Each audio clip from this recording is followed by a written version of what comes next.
একটি খেজুর গাছে শত শত বাবুই পাখির বাসা।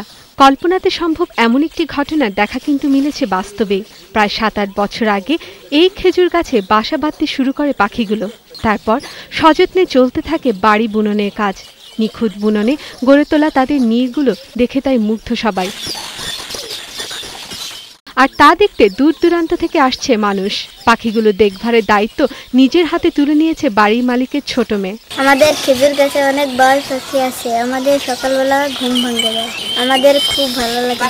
গ্রামে অনেকে আসে এই পাখি দেখার জন্য। গ্রামের মানুষও মাটিতে ধান, তিল, গম রেখে দিয়ে যায় তাদের খাদ্য হিসেবে। ঝাঁকে ঝাঁকে পাখি এসে সেগুলো খেয়ে আবার ফিরে যায় আপন নীড়ে। কি সুন্দর বাসা বানাইছে, ভালো দেখা যাচ্ছে। মনে করেন যে ধান নাড়ি ওরা এসে খায়, আবার ওই যে শিল্পার ফেলাই ধান নিয়ে নিয়ে যাইছিল একটু হারে করে মুখে করে নিয়ে চলে যায়। খেজুর গাছের এক একটি ডালে ৮ থেকে 10টি করে বাসা রয়েছে বাবুইদের। সারাদিন তাদের কিচিরমিচির শব্দে মেতে থাকে গোটা গ্রাম। আফরোজা আক্তার, বৈশাখী নিউজ।